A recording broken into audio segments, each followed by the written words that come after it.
तर आता आपण ट्रीचं बघूया.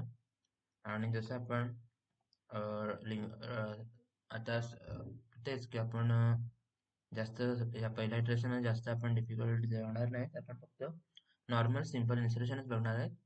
आणि पहिलं जेव्हा इटरेशन पूर्ण होईल, जे आपण कोड ठरवलेले आहेत ते जर व्यवस्थित झाले, तर मग नंतर आपण पुढचे व्यवस्थित डिटेलमध्ये बघू. तर याचा कोड आपण सिंपल वाला बघूया सध्यापुरती.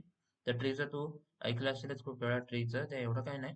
त्या नॉर्मल जसं की आपली डबली लिंक लिस्ट असते, त्यामध्ये पण कसं असतं की जसं की आपण डबली लिंक लिस्ट बघितली होतीच, की जे नोड आहे इथे, समजा आपण एखादा हा वाला एलिमेंट पकडला किंवा हा पकडूया.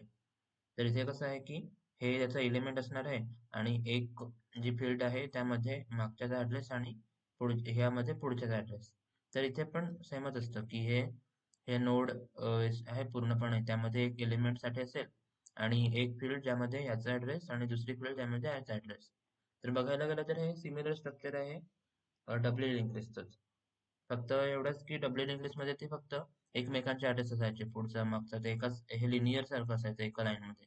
पण इथे कसं आहे की प्रत्येक वेळी पुढची नोड असते, त्यामुळे हे थोडं वेगळं दिसतं स्ट्रक्चर, पण ते बघायला गेलं तर सिमिलरच आहे. आणि हे सेमच आहे. यामध्ये हे नोड आपण बोलतो त्यामध्ये तेच, इथे एक एलिमेंट असणार आणि एक ऍड्रेस फील्ड असेल यासाठी आणि दुसरा यासाठी.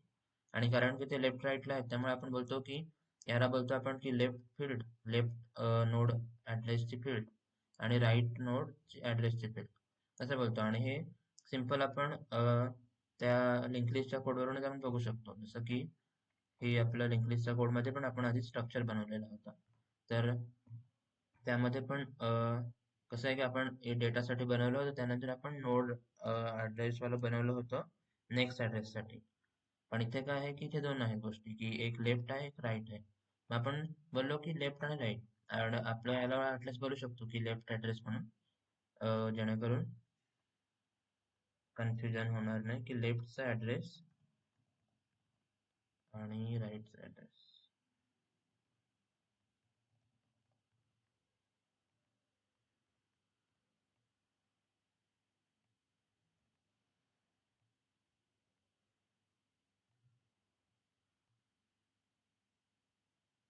आणि सिमिलरली राईट साठी आणि काहीतरी गडबड केलेली आहे.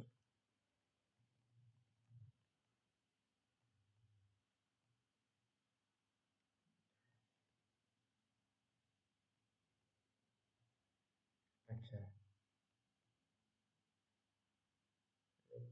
Left address. तर ठीक आहे.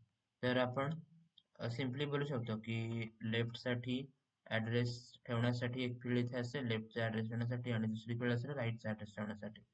आणि ते सिम्पल हे बनवलं. आणि हे आपण एक कन्स्ट्रक्टर बनवतो डेटासाठी. हे आपण डिटेलमध्ये लिंक लिस्टच्या वेळी बघितलेलं आहे. फंक्शन सारखं त्याचं असतं सिंटॅक्स, पण त्याला कन्स्ट्रक्टर बोलतात. आणि मग बस हेच एवढं स्ट्रक्चरल चेंज असेल. बाकी इन्सर्शन साठी सेमच आहे. पण सध्या आपण जास्त डिटेलमध्ये जात नाहीत, म्हणून आपण सिम्पली हे करू शकतो की रूट जे आहे, रूट नोड, त्याचा ऍड्रेस आपण बोलू शकतो याला की कंट्रोल, याला कंट्रोल.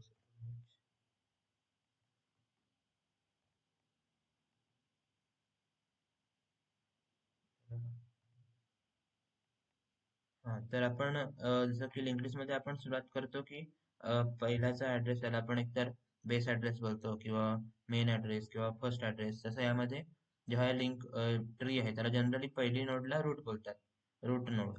त्यामुळे आपण बोलू शकतो इथे की जो पहिला आहे त्याला आपण रूट ऍड्रेस मधून स्टोअर करायला, आणि आपण एक न्यू नोड बनवली.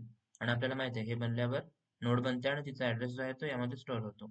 मग पहिल्याला ही बनते आणि मग याचा ऍड्रेस तो स्टोअर झाला आपल्या या व्हेरिएबल मध्ये. मग आता फक्त लेफ्ट ऍड्रेस मध्ये आपल्याला फक्त पुढे पुढे वाढवत जायचं आहे, की याच्या लेफ्टची जी फील्ड आहे त्यामध्ये याचा ऍड्रेस, राईटच्या मध्ये याचा ऍड्रेस. मग तेच की रूट जो आहे त्याचा लेफ्ट मध्ये हे आणि राईट मध्ये हे. त्यानंतर लेफ्ट लेफ्ट यामध्ये हे सध्या नॉर्मल वाला सिंपल कोड आहे, याला आपण फॉर लूप लावून हे पण करू शकतो. पण सध्या आपण डिटेल मध्ये जाणार नाही, म्हणून आपण बरोबर बघतोय की लेफ्ट मध्ये याला भरलं आणि राईट मध्ये हा. मग ह्या दोन जो आहे त्याच्या पण मग परत, जसं की इथे हा दोन राहिला त्याच्या पण परत लेफ्ट राईट, त्याच्यानंतर तीनचा पण मग परत लेफ्ट राईट. आणि हे असं स्ट्रक्चर बनेल की इथे 1 असेल, नंतर इथे 2, इथे 3, 4, 5, 6 असेल. तर हे सिंपल इन्सर्शनचं होतं. त्याला ऑटोमेट केलं जाऊ शकतं, पण सध्या आपण डिटेलमध्ये जात नाहीये. पण एवढंच मेन पॉईंट एवढंच की हे डब्ल्यू लिंक लिस्ट सारखंच असतं किंवा लिंक लिस्ट सारखंच आहे. एवढा काय त्यात चेंज नसतो. पण त्यापुरते आपण डिटेलमध्ये नाही जाणार आहे. कारण पहिले आपण जे आपण ठरवलं ते सगळे क्वेश्चन एकदा एका सर्टन लेवलवर बघणार, त्यानंतर आपण जे व्यवस्थित जर झाले तर मग आपण पुढचे बघणार किंवा सध्या यावरच आपण थांबणार आहे. त्यामुळे हा त्याचा कोड होता आणि एवढं सध्यापुरती एवढंच. ठीक आहे. बाय.